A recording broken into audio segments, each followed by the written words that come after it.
GST 2.0 తగ్గింపు ఫలాలు ప్రతి గడప గడపకు తెలియజేసేలా ప్రణాళికతో నెల రోజుల పాటు సెప్టెంబర్ 25 నుంచి అక్టోబర్ 19 వరకు జీఎస్టీ సెలబ్రేషన్స్ జరపాలని, విస్తృత ప్రచార అవగాహన కార్యక్రమాలను చేపట్టాలని తిరుపతి జిల్లా కలెక్టర్ డాక్టర్ ఎస్ వెంకటేశ్వర్ తెలిపారు.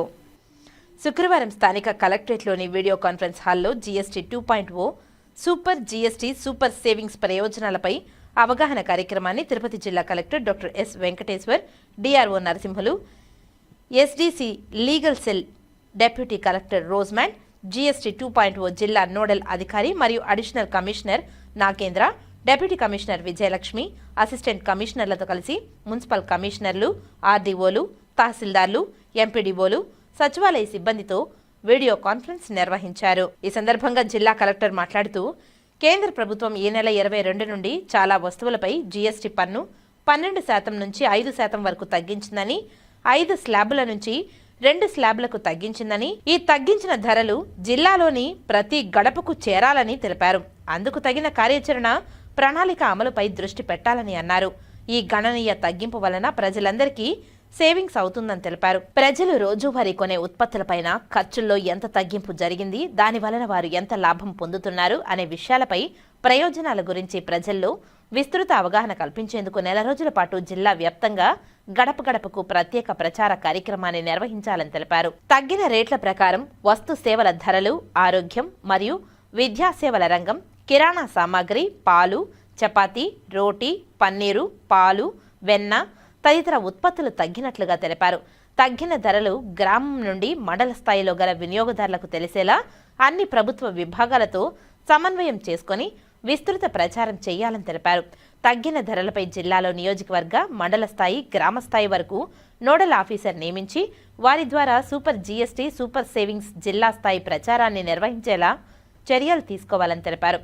అన్ని రకాల అవగాహన కార్యక్రమాలను సెప్టెంబర్ 25 నుండి అక్టోబర్ 19వ తేదీ వరకు వస్తు సేవలకు సంబంధించిన ప్రభుత్వ విభాగాల అధికారులతో సమన్వయం చేసుకుంటూ ఈ నోడల్ కమిటీలు పనిచేస్తాయని తెలిపారు. కావున వారి శాఖలకు సంబంధించిన క్షేత్ర స్థాయి వరకు ఈ కార్యక్రమాన్ని తీసుకువెళ్లి విజయవంతంగా నిర్వహించేందుకు వీలుగా తగిన చర్యలు తీసుకోవాలని ఆదేశించారు. జీఎస్టీ 2.0 వల్ల రాష్ట్రానికి 8,000 కోట్ల రూపాయలు నష్టం వాటిల్లుతున్నప్పటికీ ప్రజలకు ఆ మేరకు లబ్ధి చేకూరుతున్న నేపథ్యంలో ప్రభుత్వం దీనిని స్వాగతించడం జరిగిందని తెలిపారు. జీఎస్టీ 2.0 ద్వారా ఏ విధంగా లబ్ధి కలుగుతుందనే దానిపై ప్రజలకు విస్తృతంగా తెలియజేసి వారిలో పూర్తి అవగాహన కల్పించేందుకు నెల రోజుల పాటు ఈ ప్రచార కార్యక్రమాన్ని నిర్వహించాలని తెలిపారు.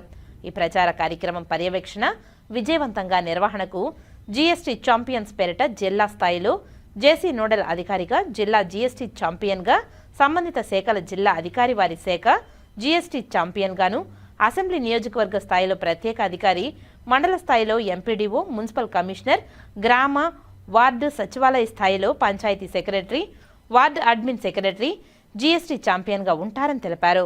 నెల రోజుల ప్రచార కార్యక్రమంలో భాగంగా 4 వారాలలో వివిధ ప్రసార మాధ్యమాలు, social media, digital media platform, ఇతర హోర్డింగ్లు, అవుట్డోర్ ద్వారా ప్రచార కార్యక్రమాలు నిర్వహించడం జరుగుతుందని తెలిపారు.